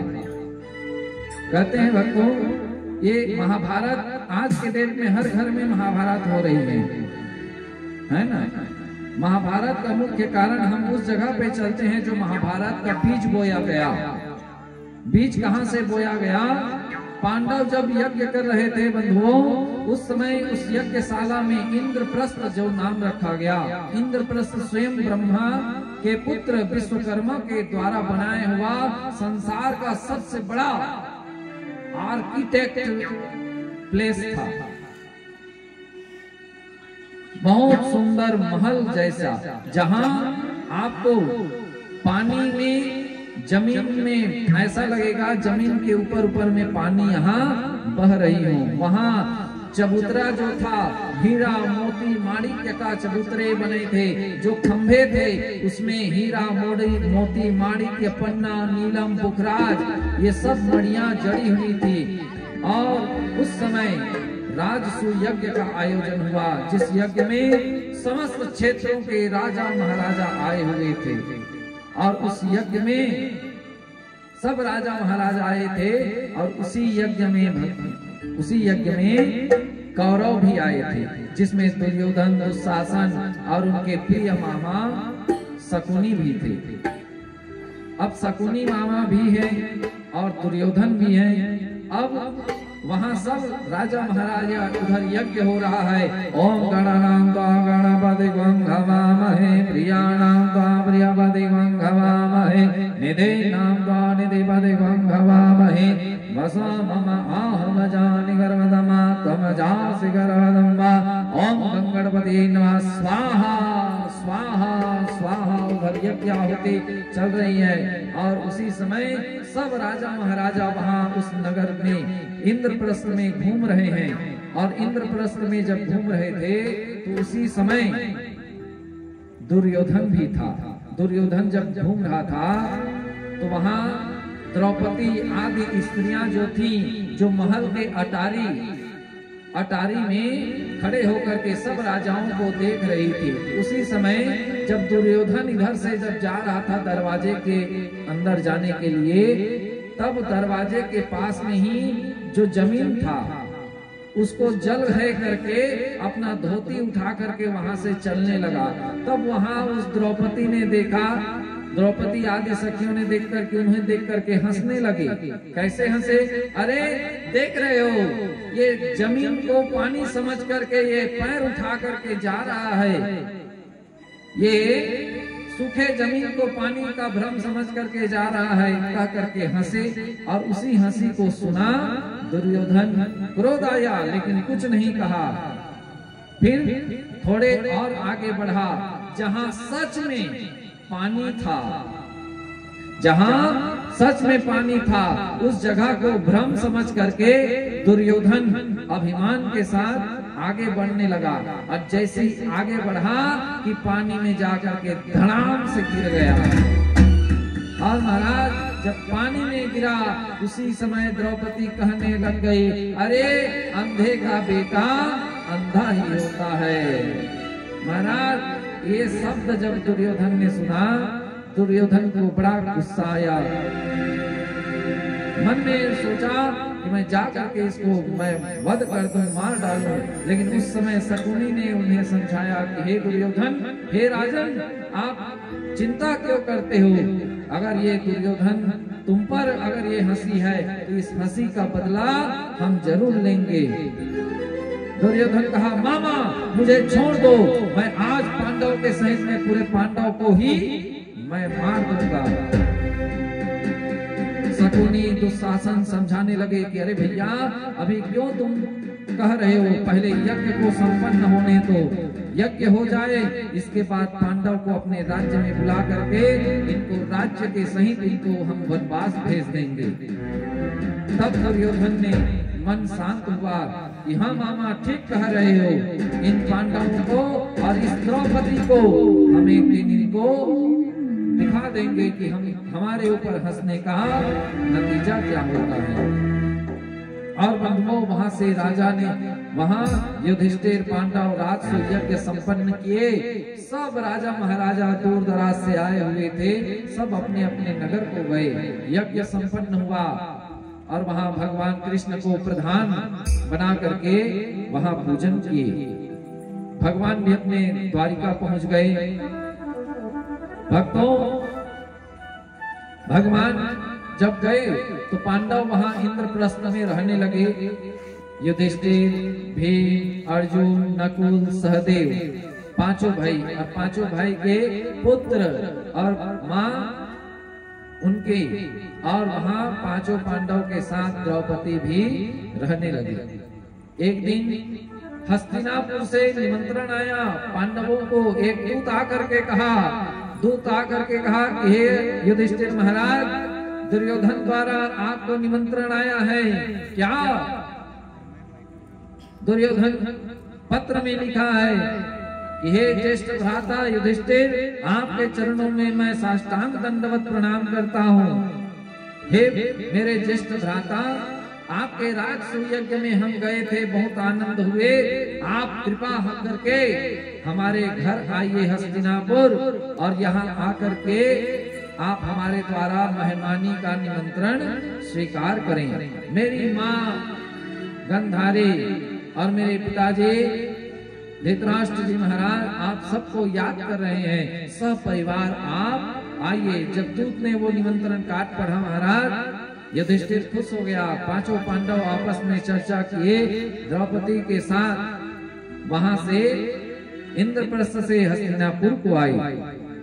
अब हस्तिनापुर आए, उस समय पांडव को बुलाया गया राजसभा में, और राजसभा में आकर के वहां द्यूत क्रीड़ा, जुआ खेलना प्रारंभ किए। शकुनी का चाल था, इसकी कथा आप कल सुनेंगे। शकुनी की इस कथा को आप श्रवण करें। बोलिए गजगौरी मैया की। ये तारी चिल्लाने का जय कहा था में बोल गजगौरी मैया की। तो हस्तिनापुर में द्यूत सभा रचा गया, और द्यूत सभा में पांडव को निमंत्रण दिया। युधिष्ठिर को देख करके दुर्योधन कहा, भैया अरे आओ, एक एक दो दो बाजी हो जाए, क्या होता है, बहुत दिन बाद हम लोग मिले हैं। तब एक एक दो दो बाजी के लिए, तब भीम भैया थे, अर्जुन थे, नकुल सहदेव कहने लगे कि भैया आप कभी तो झूठ नहीं बोलते हो, तो आप भला जुआ क्यों खेलोगे। तब युधिष्ठिर इधर से कहने लगा कि भैया दुर्योधन, हमको तो खेलना मेलना नहीं आता है, बाकी तुम कह रहे हो तो चलो, लेकिन हम अपना पक्ष नहीं रखेंगे। दुर्योधन तो कपटी शकुनी के चाल से चल रहा था। शकुनी ने कहा, अरे युधिष्ठिर तुम क्यों चिंता करते हो, कौन सा इसमें तुम्हारा सर्वस्व नष्ट हो जाएगा, ये तो केवल मनोरंजन है भैया, चलो आओ एक एक दो दो दाव हो जाए, उसमें क्या होता है। और महाराज उसी समय द्यूत क्रीड़ा आरंभ हुआ। गोटा रखा गया, अपने अपने पासे अपने पास रखे गए। शकुनी पासा अपना निकाला और अपने पासे को दोनों हाथ से घुमाया और पासे को द्वित क्रीड़ा के उसमें फेंका, और सब पासे महाराज एक से हो गए। अब चाल बढ़ा, इनका कौरवों का चाल 5 पड़ा, पांडवों का चाल 4 पड़ा। ऐसे करते करते चाल बढ़ते बढ़ते आगे बढ़ा। तब दुर्योधन कहा, भैया ऐसे खाली खेल रहे हैं तो इससे कुछ मतलब नहीं है, कुछ इसमें दांव लगाया जाए तब ये आनंद आएगा। तो दांव क्या लगाया जाए। तो दुर्योधन कहा, भैया अगर तुम जीत गए तो ये हस्तिनापुर तुम्हारा, अगर तुम जीत गए और मैं जीत गया तो तुम्हारा इंद्रप्रस्थ मेरा है। ये बाजी लगाया गया। अब महाराज पहला बाजी यही लगा धन का। इतने समय तक मनोरंजन था और वही मनोरंजन आज जुआ हो गया। जुआ में दाव लगाया गया। क्या, एक तरफ हस्तिनापुर और एक तरफ इंद्रप्रस्थ का दाव लग गया। दोनों दाव लगा और शकुनी ने जैसे ही चाल फेंका, चाल उल्टा पड़ गया। महाराज पांडव हार गए। भीम कहने लगा, अरे भैया ये तो हम हार गए। तब दुर्योधन हंसते हुए, आप हंसा जोर से दुर्योधन, अरे भीम, अरे तुम्हारा बुद्धि कम है, बैठ जाओ, ज्यादा बुद्धि हमको ना बताओ। इस तरह से दुर्योधन चुप करा दिए भीम को। और भीम से कहने लगा युधिष्ठिर से कि भैया अभी भी एक मौका और है। क्या, एक मौका और है, तुम अपने अपने आप को ही इस दांव में लगा लो। कहीं अगर तुम अपने आप को दांव लगाओगे, अगर जीत गए तो मैं तुम्हारा इंद्रप्रस्थ तुम्हें दे दूंगा। पांचों भाई आपस में चर्चा करके इंद्रप्रस्थ में के बाद स्वयं को गिरवी डाल दिए, और स्वयं को गिरवी डाल दिए, उसको भी हार गए। अब हारने के बाद आदमी के पास और क्या बचता है, कुछ बचता है क्या। अगर आप अपने आप को दांव लगा दिए तो महाराज आप अपने आप के सिवा आप किसी और को दांव नहीं ला सकते। युधिष्ठिर अपने आप को भी हार गया। अब दास भाव से दुर्योधन खड़े हो गया। अरे देख रहे हो, अब तुम सर नीचा करो, नीचे करो। पांचों भाई ऐसे सर नीचे करके बैठ गए। हारे हुए आदमी को क्या कहा जाए। अब उस समय एक और शकुनी ने कहा, अरे युधिष्ठिर, अभी भी तुम्हारे पास एक और चाल है क्या? पांचों भाई एक दूसरे के चेहरे को देखने लगे। एक दूसरे को चेहरे को देख करके महाराज अब विचार कर रहे हैं, हम तो अपना इंद्रप्रस्थ हार गए और अपने आप को हार गए, अब और क्या बच रहा है? शकुनी ने कहा, दुशासन ने कहा और दुर्योधन ने कहा, अरे पांडव, तुम्हारे पास तुम्हारी जो पत्नी है द्रौपदी वो बची है, अगर दांव में लगा दो, अगर जीत जाओगे तो तुम्हारे साथ साथ तुम्हें इंद्रप्रस्थ को भी तुम अपना पास रख लोगे। युधिष्ठिर के मन में हुआ कि हम तो अपने आप को हार गए हैं, लेकिन पत्नी को कैसे हारे? लेकिन दुर्योधन और शकुनी के चाल के कारण उन्होंने आज महाराज स्वयं के साथ साथ अपनी धर्म पत्नी को भी आज इस दांव में, क्रीड़ा में दांव में रख दिए। शकुनी पासा निकाला अपने पितरों का, जैसे ही पासा घुमाया और कहा क्षय कर गया महाराज। उसी समय द्रौपदी को भी हार गए। तो शासन खड़े हो गया, खड़े होकर के कहने लगा, अरे पांडव, चलो तुम्हारी पत्नी कहाँ है, उसे लाओ। और पांडव चुप थे, कुछ नहीं कर पाए। दुर्योधन कहने लगा, अरे जाओ, तो शासन इनकी जो पत्नी है इसको जाओ पकड़ करके ले आना और मेरी जंगगांव में ला करके बैठा देना। उस दिन वो हंसी थी, आज उसी हंसी के बदला लेने के समय आ गया है, जाओ उसको ले आओ। तो शासन गया क्रोध में। उसी समय महाराज द्रौपदी रजस्वला स्थिति में महीन वस्त्र धारण किए, केस खुला किए अपने कक्ष में थी। और वहां जाकर के दुशासन गया और जैसे ही द्रौपदी को देखा, केस पकड़ लिया, केस पकड़ा और चल करके किसी गाय भैंस ले जाते हैं वैसे ही खींच करके लाने लगा। द्रौपदी कहने लगे, अरे दुशासन, तुझे शर्म नहीं आती है? तुम्हारे भाभी हो करके तुम मेरे केस को पकड़ रहे हो, तुम्हें शर्म नहीं आती? दुशासन कहा, अरे तुम भाभी कैसी हो? तुम्हें तो गांव में तुम्हारे पतियों ने हार चुके हैं, तुम्हें दांव लगा दिए थे। अब तो महाराज द्रौपदी शांत हो गई, क्या मैं क्या सुन रही हूँ, मुझे दांव में लगा दिए। और केस पकड़ करके राजसभा में लाया गया। राजसभा में आई तो देखती हैं कि पांडव के पांचों सर झुके हुए हैं। जो गांडीव लेकर के हत्या चढ़ा करके इंद्र से लड़ने का सामर्थ्य था जिस भुजा में, आज वो अर्जुन नीचे सर रख करके बैठा हुआ है। युधिष्ठिर को देखा, युधिष्ठिर भी चुप बैठे हैं। भीम बलशाली 10,000 के हाथियों का बल रखा है, लेकिन वाणी के हार जाने के कारण आज 10,000 का बल भी वहां सर झुका करके बैठा हुआ है। नकुल सहदेव उनको देखे, ये भी मेरे दोनों पति हैं, वो भी शांत बैठे हैं। पांचों पांडव, 5 पति द्रौपदी के चुप वहां जुए में हार करके बैठे महाराज। अब दुशासन को कहती हैं कि अरे दुशासन छोड़। और इस तरह से वो सभा में आई और सभा के सब तरफ देखते हैं तो उस सभा में जो राजा हैं, कौन? धृतराष्ट्र महाराज, जो अंधे हैं, लेकिन पुत्र मोह में उसके दोनों नयन के साथ साथ मन का भी अंधापन हो गया पुत्र मोह में। द्रौपदी कहने लगी कि हे राजन, आपके राज्य में आपके आंख के सामने ये हो रहा है, आपको दिखाई नहीं देता तो कम से कम सुनाई तो देता है। आप भी नहीं सुन रहे हो कि एक अबला स्त्री को खींच करके इस सभा में लाया जा रहा है और आप चुप होकर के बैठे हो, कुछ नहीं कहा। द्रोणाचार्य, कृपाचार्य, भीष्म पितामह थे। भीष्म के पास जाकर के कहें, हे भीष्म पितामह, आपके यही धनुष बाण तो है जिसको देख करके स्वयं भगवान देवाधिदेव महादेव प्रसन्न होते हैं। परशुराम का दिया हुआ दिव्यास्त्र है, क्यों ना इस धनुष बाण से इस दुशासन को मार डालो। लेकिन आप क्यों चुप बैठे हैं? द्रौपदी सबको पुकार रही है और जब देखी कि सबका सर नीचे झुका है, क्यों? क्योंकि दुर्योधन के घर में खाने के कारण वो कुछ नहीं बोल पा रहे।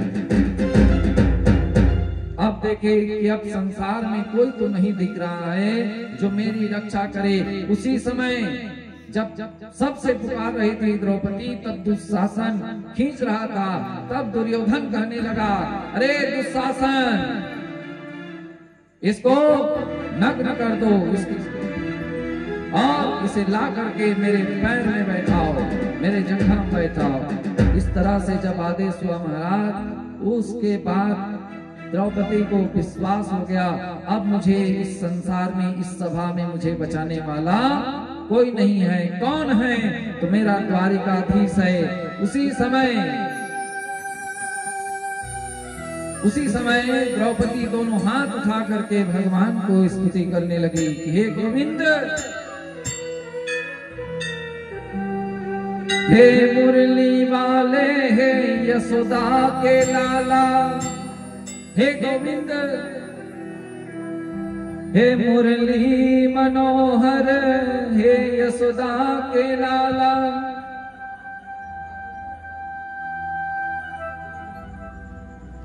द्रौपदी दोनों हाथ उठा करके भगवान को स्मरण करने लगी।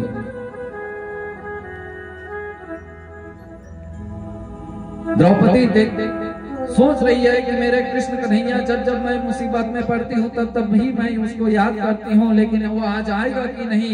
मैं भाई मान करके उनको एक बार बोली थी, और एक भाई है जो अपनी बहन की मान सम्मान को बचाने के लिए वो आते हैं। क्या आज मेरा भाई द्वारिका से आएगा? मन में यही विचार करते हुए दोनों हाथ उठाई हुई हैं। हे मुरली मनोहर यशोदा के लाला, हे माधव मुरारे, हे गिरधारी प्रभुआ भेजाओ, और अब देर ना लगाओ। दोनों हाथ उठा करके द्रौपदी करुण भाव से रोते हुए आंख से आंसू निकल रही हैं और दोनों हाथ उठा करके पुकार रही हैं, हे मुरली मनोहर यशोदा के लाला, हे माधव मुरारी, हे गिरधारी प्रभुआ भी जाओ, अब देर ना लगाओ, प्रभुआ भी जाओ, अब देर ना लगाओ। दुशासन दुर्योधन पापी खींच रहे हैं चीर, हे प्रभु दुशासन दुर्योधन पापी खींच रहे हैं चीर, आके मेरी लाज बचाओ, ऐ मेरे जगदीश, प्रभुआ भी जाओ, अब देर ना लगाओ। हे गोविंद, आप आज तो जाओ। प्रभु उसी समय द्वारिका में बैठे थे और द्वारिका में बैठे बैठे भगवान अपनी बहन की उस स्थिति को देखे। एक समय यही द्रौपदी भगवान के कटी उंगली को अपने साड़ी के पल्लू से, रेशमी साड़ी से उसको बांधे। कृष्ण ने कहा कि अरे बहन, तुम मेरे इस छोटे से घाव के लिए तुमने अपना इतना कीमती महंगा रेशमी का साड़ी फाड़ दे, तुम्हें दुख नहीं हुआ? द्रौपदी कही, अरे भैया, अगर तुम्हारे एक उंगली के लिए क्या, अगर इस छोटी सी उंगली के लिए अगर मुझे पूरा शरीर काटना पड़े तो मैं वो भी काट दूं। इसी भाव को लेकर के आज भगवान स्वयं साड़ी चीर बन करके स्वयं रूप प्रकट करके आज एक तरफ दुशासन खींच रहा है और एक तरफ भगवान उसके ऊपर साड़ी के अंग वस्त्र लपेट रहे हैं और इधर दुशासन खींच रहा है। खींचते खींचते खींचते पांव खींचा, साड़ियों का अंबार लग गया, कहने लगा ये साड़ी है कि नारी है, कि नारी ही की साड़ी है। अरे दुशासन, ये साड़ी नहीं है, ये साड़ी ही की नारी है कि नारी ही की साड़ी नहीं है, ये तो मेरा साक्षात बांके बिहारी है। बोल बांके बिहारी राज। भगवान कैसी कृपा की साड़ी का ढेर लगा दिए और उसी समय भगवान चीर रूप में अपनी बहन की लाज बचाई। बंधुओं, उस समय अपने आप को निसहाय समझ करके दुशासन भी हार गया और उसके बाद वहीं पांडवों को वनवास दिया गया। 12 वर्ष 13 वर्ष का वनवास था, जिसमें 12 वर्ष वनवास, 1 वर्ष अज्ञातवास था। और इसी कड़ी में उनको अनेक कष्ट प्राप्त हुए और इसकी विस्तृत चर्चा आप और हम कल करेंगे। सुखदेव जी सुत जी महाराज कहते हैं कि ऋषियों, इस तरह से धृतराष्ट्र महाभारत युद्ध हुआ। आज महाभारत प्रसंग हम कल से प्रारंभ करेंगे, लेकिन आज महाभारत के जो झलक है, जो आप अच्छा अभी हमारे बीच में जो भस्म त्रिपुंड धारण किए हुए भक्त पहुंचे हुए हैं, हम तो पता नहीं सब भक्त ही हैं, तो हमारे लिए सभी भक्त हैं। आपका भी स्वागत अभिनंदन व्यासपीठ की ओर से। और भगवान के ऐसे चरित्र है, ऐसे अद्भुत चरित्र है कि सभी ने सुना है। बचपन से ही हम तो देखते थे कि धारावाहिक अगर कोई आता था कि उसमें एक रामानंद कृत रामायण और एक महाभारत आता था। जो रविवार को आता था दूरदर्शन पे, तो उसको देखने के लिए हम सभी बच्चे एक घर में जाकर के वहां टीवी देखते थे। अरे अब महाभारत चालू होने वाला है, तो वही महाभारत का शीर्ष है जो आप परिवार के साथ देख सकते हैं, उनकी कथा सुन सकते हैं। और आज के सीरियल के तो भगवान जाने, है ना। हाँ, तो आइए कल की जो प्रसंग होगी महाभारत के दिव्य चरित्रों का, जिसमें पांडवों का विजय होगा और कुरुक्षेत्र में यही कौरव पांडवों का युद्ध होगा, जिसमें भीष्म पितामह की महापरायण की कथा होगी, जिसमें धृतराष्ट्र आदि पुत्रों के द्वारा उनके सायुज्य मोक्ष तक की कथा होगी।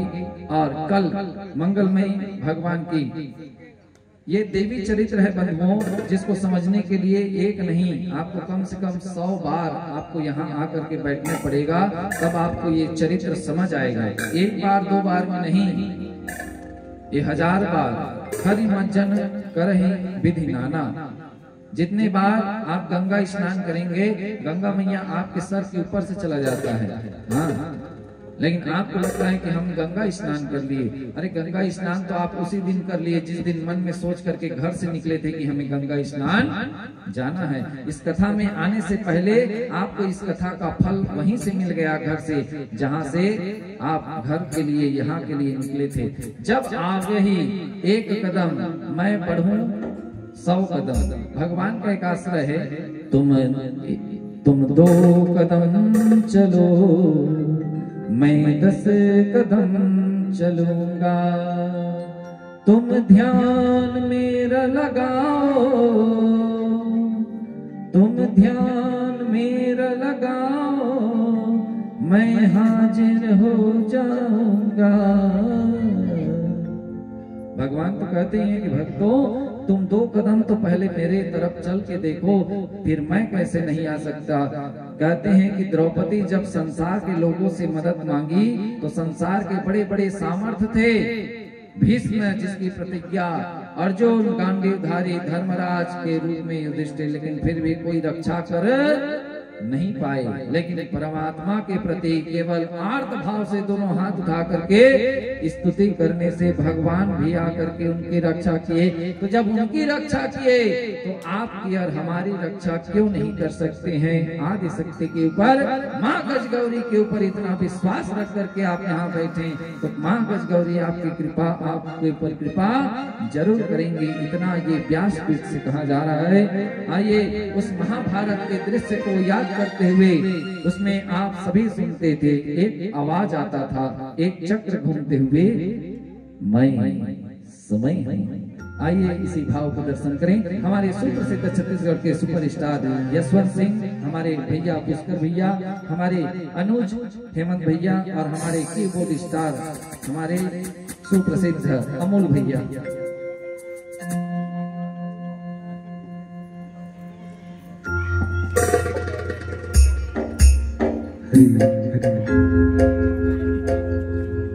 Oh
के भिखारी लाल की जय। एक बार ताली की सेवा। बहुत सुंदर भजन हमारे सुप्रसिद्ध यशवंत सिंह भैया के द्वारा। आइए कथा यही विश्राम। पुनः आप सभी कल मंगल में बेला। देखिए कथा का समय इसलिए थोड़ा सा आगे पीछे किया गया है ताकि जो ड्यूटी वाले होते हैं, जो काम काजी वाले होते हैं, तो उनको भी समय मिल जाए। और एक घड़ी या 2 घड़ी या 2 के पुण्यात तुलसी चर्चा राम की कटे कोटि अपराध। यही मंगल भाव से हम जितना हो सके जन कल्याण के लिए यह कथा